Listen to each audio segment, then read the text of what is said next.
కేటీఆర్ను అక్రమంగా అరెస్ట్ చేస్తారని ఒక వాదన వస్తుంది దీనిపైన.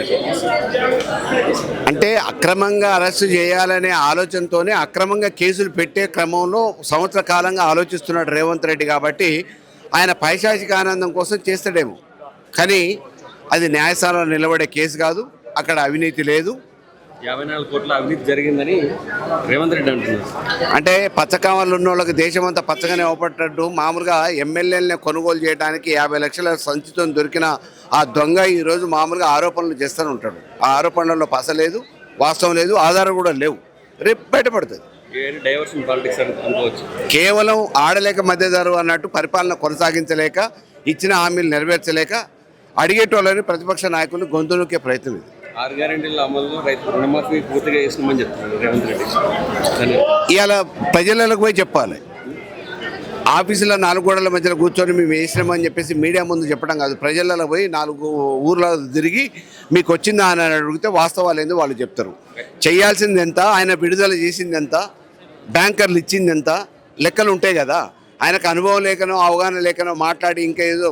ఈరోజు ఎట్లుందంటే దేవుని గుళ్ళో పోయినాక ప్రసాదం మామూలుగా నైవేద్యం కోసం వండిన ప్రసాదం పూజారి పెట్టినాక మిగిలింది 4 పెట్టగానే నేను ప్రసాదం మీద పెట్టినా, నువ్వు రాకపోతే ఏం చేయాలనే పరిస్థితి ఈరోజు కాంగ్రెస్లో ఆ రకమైన లబ్ధిదారులు అర్హులను వదిలిపెట్టేసి మేము ఇచ్చినాం అని చెప్పారు అంటున్నారు. అది అందింది ఎవరికి? అన్ని దేవుళ్ళ మీద ఒట్టేసి మరి చెప్పిండు ఇచ్చిన వాళ్ళకి. ఆ దేవుళ్ళే మరి ఇక కనుకరించాలి. రేపు ఆ పాపం పుణ్యం చేసిండా చేయలేదా అనేది ఆ దేవుళ్ళే రేపు నిర్ణయిస్తారు. రైతు భరోసా కూడా చేస్తారంటారు పూర్తి స్థాయిలో. అలాగే 2 కార్లు ఎగ్గొట్టిండు కదా ఆల్రెడీ. మొదటిసారి 2 ఎకరాలకు 3 ఎకరాలకి వేసిండు, అందరితో ఆపేసిండు. రెండో పంటకు లేనే లేదు, వేసవి పంటకి. ఈసారి ఇస్తా 12,000 అంటుడు. 15,000 నుంచి 12,000కి వచ్చిండు. అవి ఎంతమందికి ఇస్తాడు, ఎన్ని ఎకరాలకు ఇస్తాడు, ఏ పంటలకు ఇస్తాడు అనేది ఇంతవరకు క్లారిటీ లేదు. నిన్న మన మామూలుగా వ్యవసాయ శాఖ మంత్రి చెప్తున్నాడు, నేను ఈ శాఖ నేను బదనాం అవుతున్నా, ప్రజలు చేత్కరించుకుంటున్నారు, ఇంకో శాఖ మార్చుడు అని చెప్పి చెప్పుకునే పరిస్థితికి వచ్చింది.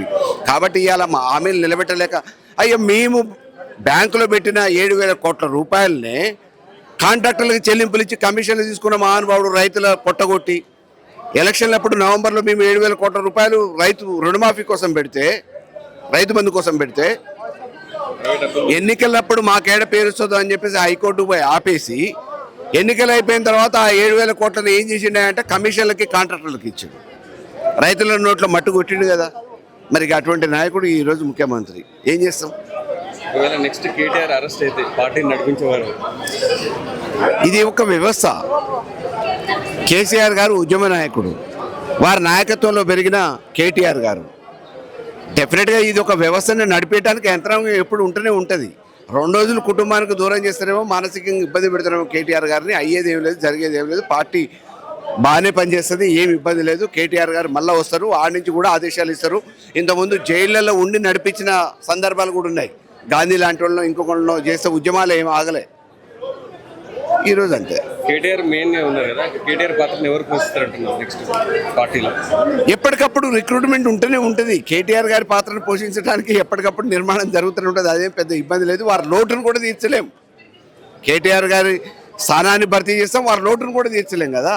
కాబట్టి ఏ వ్యక్తికి ఉండే ప్రాధాన్యత వాళ్ళకు ఉంటుంది. ఇది ఎన్నో రోజులు నిలబడదు. తప్పకుండా న్యాయ పోరాటం చేస్తాం, ప్రజాక్షేత్రంలో కొట్లాడతాం. రేపు మళ్ళీ మామూలుగా వ్యవస్థ నడుస్తూనే ఉంటుంది. కవిత కూడా బీసీ నినాదంతో పార్టీకి కొంచెం దూరంగా ఉంటున్నట్టు రూమర్స్ వస్తుంది. దాన్ని ఇక మీడియా ప్రచారాలు రకరకంగా ఉంటాయి. వారు బతుకమ్మ పేరు మీద మామూలుగా తెలంగాణ ఉద్యమంలో భాగస్వామ్యమైన వాళ్ళు, కేసీఆర్ గారి సారథ్యంలో పనిచేసిన వాళ్ళు, ఇవాళ ఏదో మౌనం వహిస్తారు, ఇంకేదో ఉంటారు అని అంటే 2 రోజులు రోజు మామూలుగా మైక్రో ముందే మాట్లాడరు కదా. ఆ మౌనం వెనుక కూడా వ్యూహం ఉంటుంది. కాబట్టి పెద్ద ప్రచారాలు రకరకాలుగా చేస్తుంటారు. మీడియా చూస్తూ, ప్రతిపక్షాలు చూస్తూ, అధికార పక్షాలు చూస్తూ ఉంటుంది. అటువంటిది ఏం లేదు. కేసీఆర్ గారి నాయకత్వంలో అందరూ పనిచేయడానికి సిద్ధంగా ఉన్నారు. పార్టీ రేపు అంచెలంచెలుగా ఎదగటం కాదు, ఊవెత్తున లేస్తున్న కెరటం మాదిరిగా ప్రజలు కూడా అందుకోవడానికి సిద్ధంగా ఉన్నారు. పుంజుకోవడానికి ఇవాళ బలం లేకపోతే కదా. ఇవాళ పర్సంటేజ్ ఎంత వేరియేషను, 1-2% పెద్ద లెక్క కాదు. మాకేం పేద వేరియేషన్ ఏం లేదు. డెఫినెట్గా మళ్ళీ మాకుండే బలం మాకు.